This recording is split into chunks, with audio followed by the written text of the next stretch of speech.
And welcome back to the Tuscan Urban Farmstead, where we are today playing with the wool.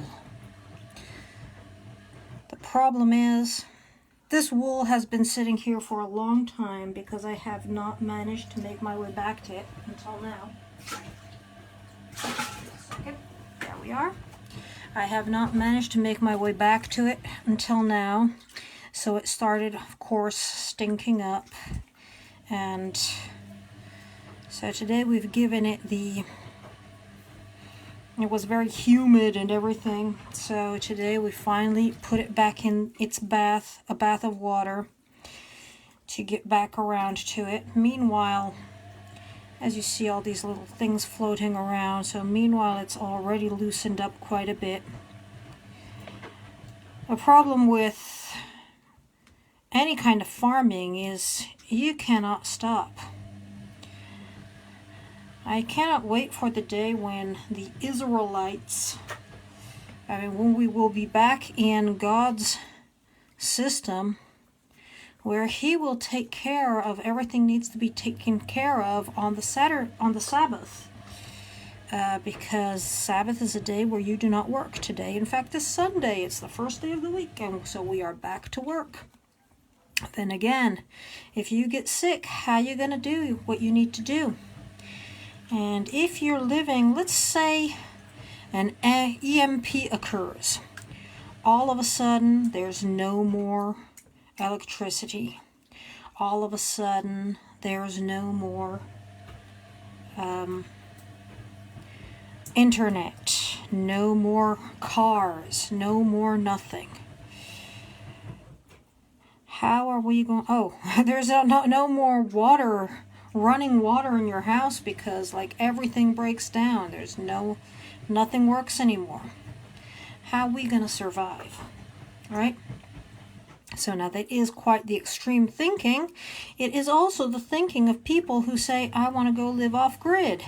Sure, I'll provide my own electricity for myself, but I want to be off grid as much as possible, which means my electricity is very limited, and I'm not going to be wasting it. Problem is, if you're sick, and you go through times where you can barely move. I'm not talking depression sick, although that does have its role as well in many cases.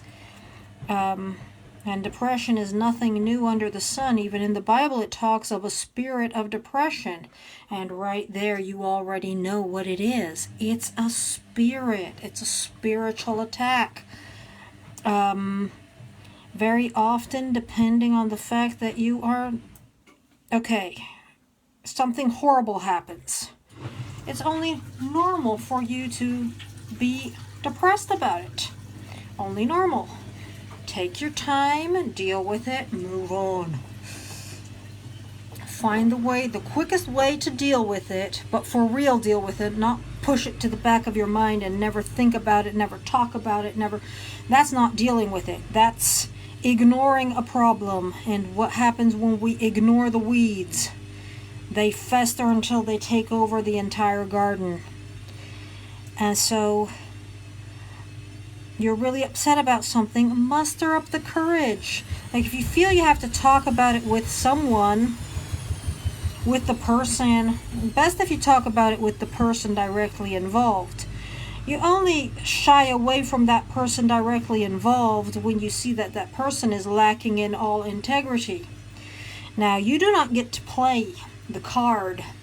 You not get to play that card, well, I don't talk with them because I can't, but when in fact it's you who cannot stand to have for them the same amount of compassion and empathy and readiness to listen and understand from their viewpoint just as much as you are wanting to be seen, heard from your viewpoint and validated from your own.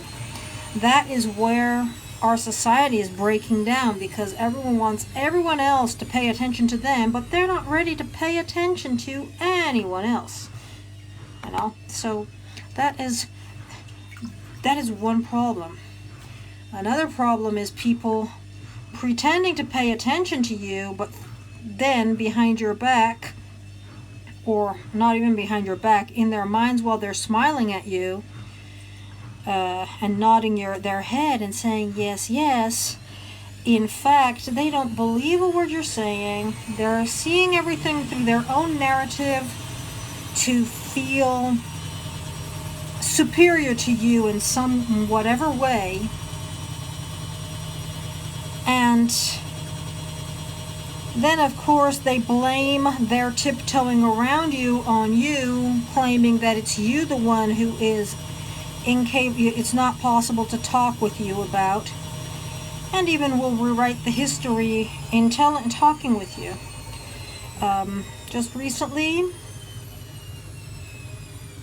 recently, once again, these people who I've always been there for, I've always helped, I've more than once offered to come and take care and help out, because, you know, they're not in a easy situation themselves. More than once I've offered to come in and take care of things myself. And now they turn, like, you know, at least it's someone you know. I'm like, hey, this isn't my job, but I mean, of course it's something that I can do. I mean, you're family. And so they're like, oh, you always say it isn't your job, so that's why we have always withheld asking or talking or proposing to you. That's a bunch of bullshit. That's a bunch of lies. I've over and over again offered, and you're always like, no, I don't need it. No, I have someone else. No, always like that. And now that you don't have no one else, you want to play this gaslighting card on me. You know, it's like, whatever. You cannot change people's brains. You cannot change the way people choose to show up. You cannot change it. And you'll be like, Amber, what has this got to do with you washing the wool? What has this got to do with Tuscan Urban Farmstead? It has everything to do with Tuscan Urban Farmstead. You would not believe the amount of abuse, very similar abuse, that went on in all of these families here in Tuscany and in the rest of Italy and in the rest of the world. Anywhere where there were the serfs, and there was the great landowner who would hire the serfs. There was always, it's like the rat race is nothing new. The rat race has always existed. And in particular on these properties, like, it's all great and fine to come to Italy it's all great and fine to come to Italy and be like, oh, this is an ancient mansion which belonged to so-and-so, and yes, and this whole property belongs to the Duke of so-and-so, and they used to have they have all these great wine cellars and everything. Yeah, have you ever stopped to think about the conditions of life of the people living on those lands, working in those wine cellars, who had to depend on the humanity of the owner of the lands, the owner of those companies? I'm talking right after a war, for example. There was a lot of misery going on here in Italy. Man, this area, misery. All the farmers. It's also romantic now. There was nothing romantic about it. It was hard labor from morning to night. And then you had to depend on the landlord, on the owner of the cellars who you were working for. They had their huge names and everything. You had to depend on their humanity if your family was even going to survive the winter, man. It was terrifying conditions. And I pretty much was raised in similar conditions all because of this romanticized view my stepdad kept painting about everything. We didn't have central heating. We were one of the few families in the area who did not have heating, proper heating in our home. All these Italians, of course, they were looking down on us. We were these crazy weirdo Germans, because here we are living in a countryside home, no heating, problems with the lights, with the electricity all the time. While they're all living their petite bourgeoisie, living up their you want to be an American kind of lifestyle while pretending to be communist. That's like the craziest part of it. Like, Italians pretend to be communists, but they live the lifestyles of they want to live the American lifestyle. The communists do. They do live pretty much that American dream capitalist lifestyle, and such hypocrites about it. I'm sorry. I'm really sorry to say. And they really can, like, if you watch any of these old movies about how women, single women, were looked down on, mistreated, gossiped about, whether they had kids, didn't have kids, it still holds true today, not only in Italy, but also in other countries around the world. But I mean, the level of viciousness, all hiding behind that polite facade, is not just cringe-worthy, it makes your blood curdle sometimes. When you can think, like, really think about it, you know? Stop looking at films as comedy. Stop looking at films as made-up stories. Sure, there are, like, the ones which really are comedy, but even those, they're telling you the truth with a smile, as my grandpa's German book title is. His biography book, it said in German, it says, "I want to tell the truth with a smile." Telling the truth with a smile sure gets you further ahead than telling a truth with the urgency, which I use, I must say. I take it very seriously, and if it's time to really step in and fix something, I'll be the first one jumping in, and I'll probably get shot both in the face. That's happened time again. I get shot in the face by the enemy of the person I am defending, and I get shot in the back by the person I am defending, and then they both walk off together being BFFs. So, yeah, that's one thing. These all go away. That's one thing. Integrity will cost you, people. Integrity will cost you. And here's the difference between integrity and setting yourself up as the sacrificial goat. Sacrificial goat. Sacrificial idiot. Sacrificial martyr is when you realize what's going on, you don't sugarcoat it. Neither side. I mean, I don't care how much... I'm going to tell you the truth. Precisely because I care about you, I'm going to tell you the truth you need to hear. There's very few people who tell me the truth I need to hear. But I'm going to tell you not in a yelling at you kind of way. I'm not going to yell at you. I'm not going to yell at you what the truth you need to hear, preach to you, bop you over the bean. Listen to you, understand exactly what's going on, and give you the truth you need to hear, and for the rest, all the encouragement you need to hear as well. Because, yeah, sure, you're messed up. Sure, you can do better. I'm messed up. I can do better. I know that. I keep looking for people who will have the frickin' courage to tell me how I can do better without talking down to me like I'm some kind of idiot. And those are very rare people to find.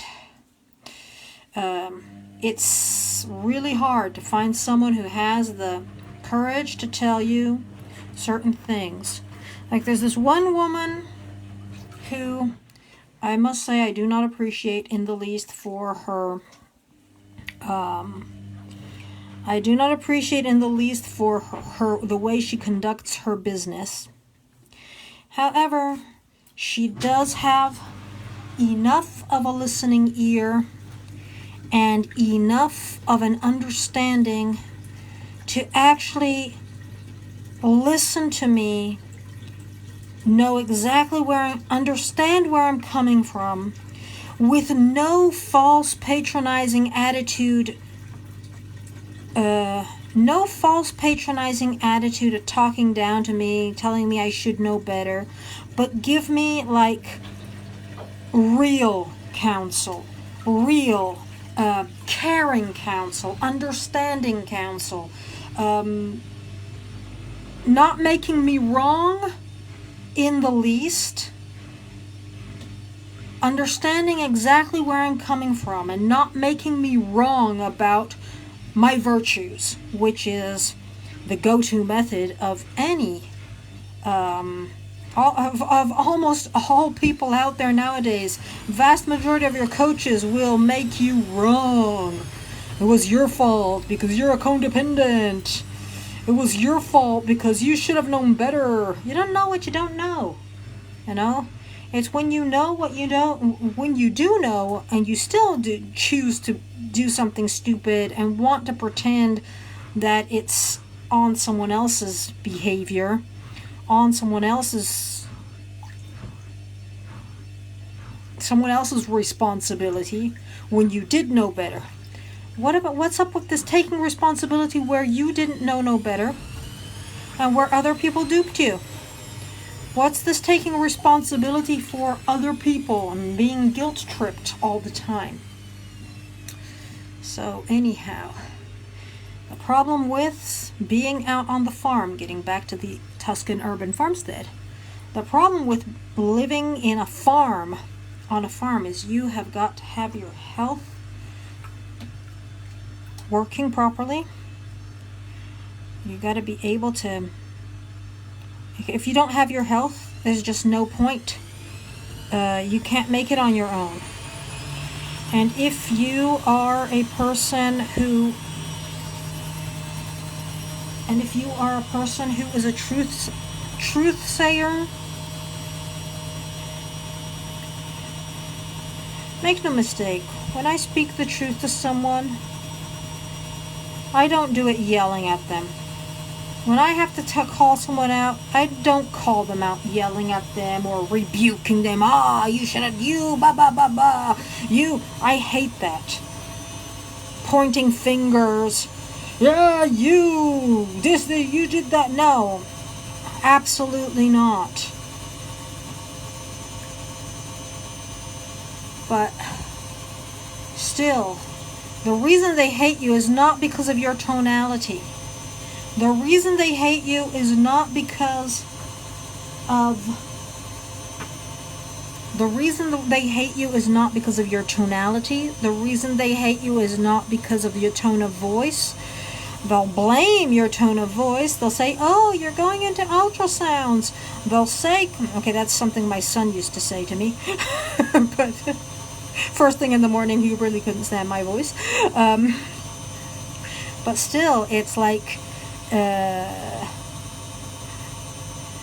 or when I get assertive, when I really point out what's going on, he was always like, you're going into ultrasounds. Now, it's not your tone of voice. It's what you are saying. It's the content they don't want to be hearing. They don't want to hear it from you. Because God forbid you have any virtue. God forbid you be right in anything.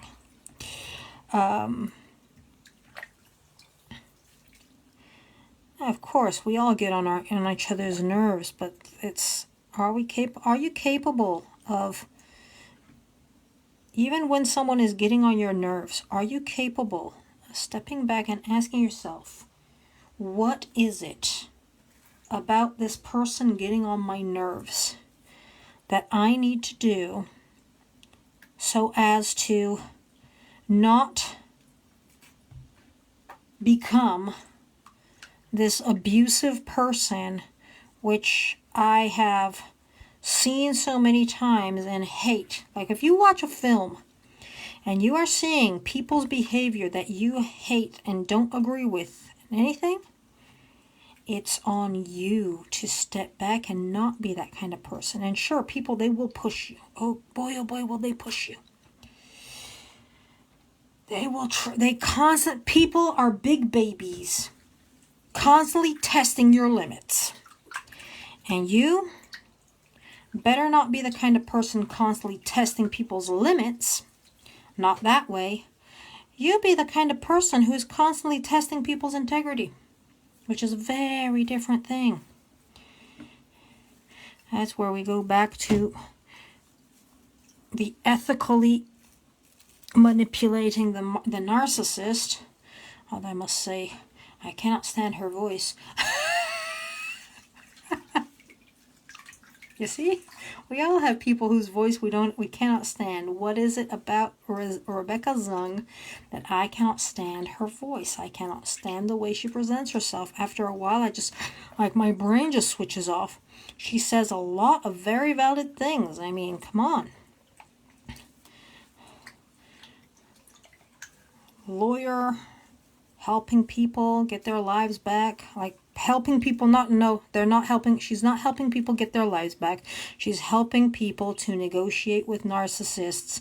Number one, you cannot negotiate with a narcissist. Not really.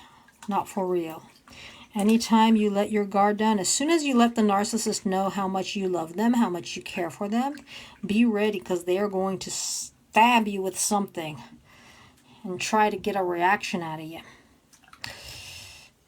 They'll try to do it anyways, but that's when they're really going to bring it on, because they have to take away, it's their personal mission in life to take away any joy you have.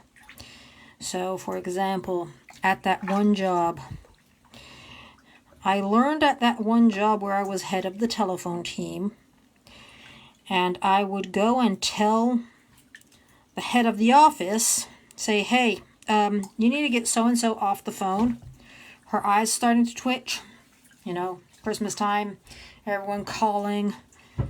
Like that phone was ringing nonstop, and it was already, how many of us was it? Like under Christmas time, it could be up to 16 people taking the phone.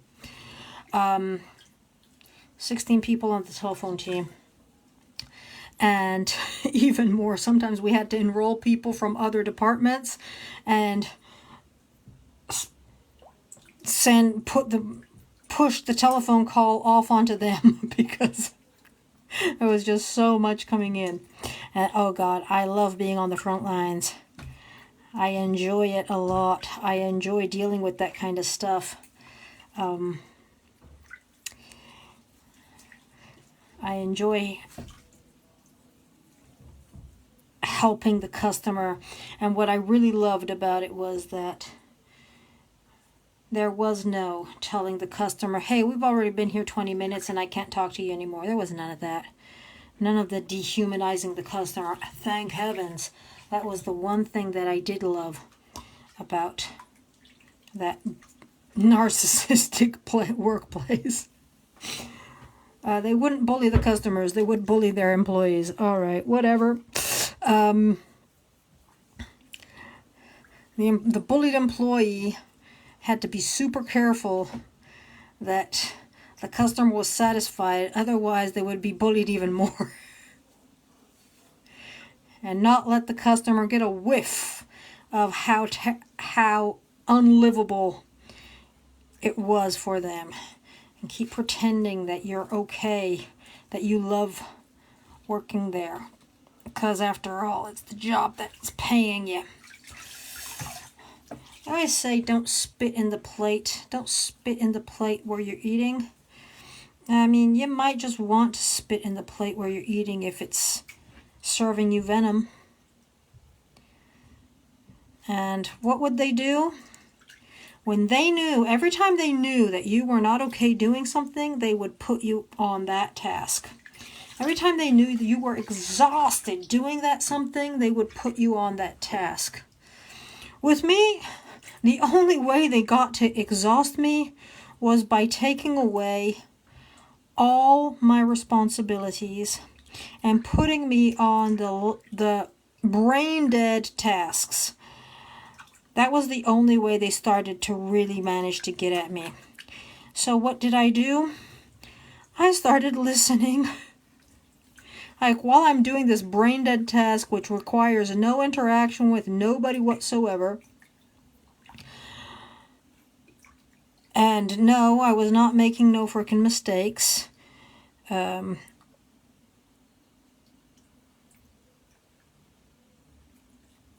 practically, I'm the kind of person I need a lot of action when I'm working, which is why I do so many different things all together and I just enjoy it. But when they put me on that brain dead task, after a while I'm like, screw this. I'm just going to sit here all day, crying my eyes out because of the physical pain. Plus I was having this conjunctivitis, so I was wearing these dark glasses and a hat on my head whilst at they're sitting there because to protect my eyes from the light coming down from above. And I put the earphones in my ear and started listening to online courses. And that was another of those things that helped me navigate, helped me survive that place. Now, if you are working somewhere where they have total control of you and they're not allowed to put your earphones in, they give you no frickin' music to listen to while you're doing your task, all of these things to really dehumanize you, well, you got to come up with some way to override that and take back your personal thoughts, your personal power. And if you have to imitate Viktor Frankl, who inside that who inside that prison, anyhow, if you have to imitate him and imagine yourself doing something completely different, do it. When people say, oh, yeah, you're not supposed to talk, like, oh, that person's talking to themselves. You bet I'm talking to myself. I'm not talking to myself. I'm, like all the greats say, you have to always be rehearsing. So, what are you doing when you are going over and over those conversations with the people in your head who attacked you and you thought of a great comeback like 2 days later? What are you doing? You are rehearsing. You are rehearsing what you will do next time. Now, of course, if you don't recognize that this is a chess game, let's call it chess. Well, this is some kind of filthy game where you are being abused. I'm just throwing all of these out. Sorry, they don't feel nice either. Where you are being abused. If you don't realize that the people who smile at you, talk with you, chit-chat with you, are not your friends. They are the enemy. They are your betrayers. If you don't realize that, and you keep falling for, oh, I feel safe with you now. Every single time you start feeling safe with them, every single time you let your guard down, that's when they're going to mess with your head because you're not ready. If, on the other hand, you are always rehearsing, always ready to answer, you're always rehearsing, if a situation like this comes up, how will I respond? And you rehearse a whole bunch of different ways to respond to the exact same situation. Kudos to you.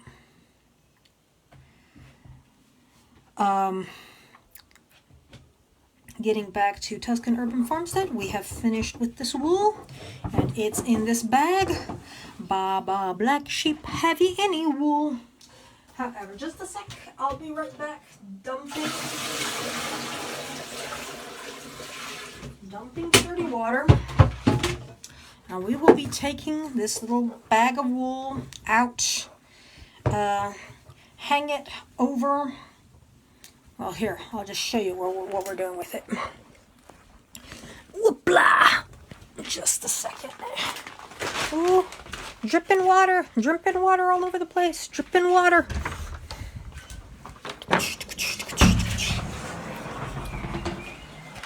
Here we go. So we are going to hang this bag of wool right over our plants here. Gonna have to find a way to put this so that you can see. Maybe like this, just maybe. Okay. So we are going to hang this right over here so that it keeps on dripping its water out. There you go. Right into. There you go. 2 bags of wool. Drip, drip, dripping the water straight there. The water straight into the. Excuse me. Facebook is deciding to give me these stupid updates. Dripping the water straight into the flower pots. How about that for becoming efficient and not wasting too much?